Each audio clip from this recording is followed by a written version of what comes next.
Hi, it's Jamie Smart here, and I wanted to take a few minutes to share something with you about money and financial security.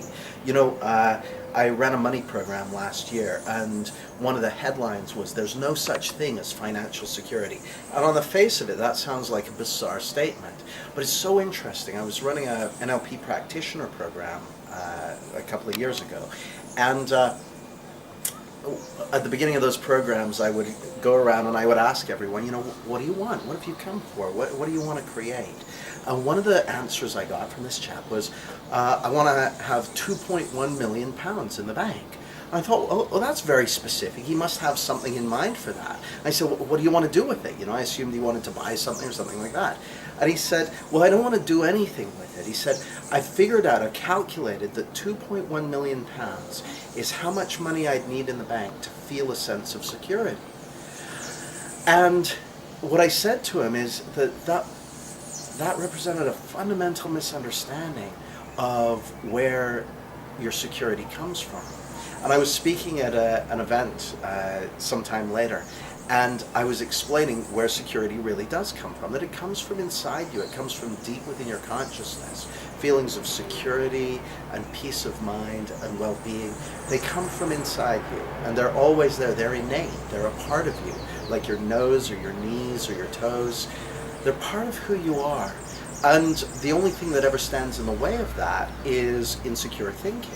And I was explaining this to this group, and a chap put his hand up and he said, well, I've been with you so far, but when you say that my security comes from inside me, he goes, that's too woo-woo. He said, my security comes from the money I have in the bank. And I said, really? Would you be able to explain that to me? And he did, and while he explained it to me and the rest of the audience, I drew out a picture of what he was explaining. So I said, take me through it. And he said, well, there's me. So I drew a picture of him. And he said, and there's the bank. So I drew a picture of the bank. And he said, and my money's in the bank. Now at this point I didn't explain that his money isn't actually in the bank, that it's a collection of ones and zeros on computers flying around the world, because I thought that would complicate matters. But he said, my money's in the bank. And he said, and when I get my bank statement, or when I look at my bank statement, I drew the bank statement, lines on it, he said, that gives me a feeling of security. So I said, okay, so the feeling of security comes from the bank statement. And he said, no, the feeling of security comes from the money in the bank via the bank statement. I said, oh, okay, so it comes from the money in the bank through the bank statement into you. He said, yes, that's right. I said, and you call my explanation woo-woo and weird? See, I can understand how it would look like that. I know there's probably not anyone watching this, and I'm included as well, who if you suddenly got told that £1 million is being put in your bank, tax-free or something like that you would get feelings, and they would seem to be related to that. But there's a fundamental misunderstanding. What was going on for that chap, and what's going on for anyone who can identify with this, is that they've got certain background insecurities caused by the belief that security comes from money. And when they see money on their bank statement, when they see those figures, it quells those feelings of insecurity and they get better feelings. Their quality of mind increases. But actually,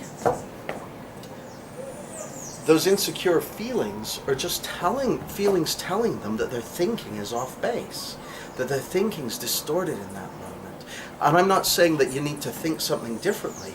It's that our feelings are pointing us to the fact that our thinking goes in and out of trustworthiness. Our thinking is sometimes more trustworthy, giving us a more accurate perspective on reality, and sometimes less trustworthy. I'll give you an example. When I used to feel a little angry, if I was a little bit annoyed, a little bit angry, well, I could cut people some slack, I could give them the benefit of the doubt. If I was really mad, I thought I was definitely right.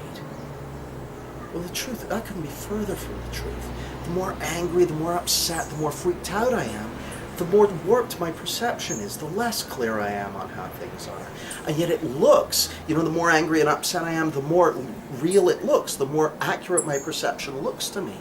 So there are times when you can't trust your perception. Because our thinking always looks real. I'm going to talk more about that on another video.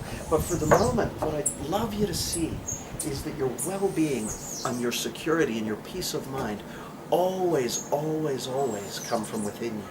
And the only thing that varies how much of that you're experiencing is how on base or off base your thinking is moment to moment. And your feelings will give you feedback when your thinking's off base. And all you need to do is nothing. All you need to do is recognize it. All you need to do is see that you're always feeling your thinking. And when I say see it, not as some technique to do, but more like an insightful understanding, just to get it. Because it always looks like our quality of mind, how we're feeling, is caused by our circumstances. It looks like it's coming from the outside, but it's always coming from the inside. We're always feeling our thinking. Thanks for listening.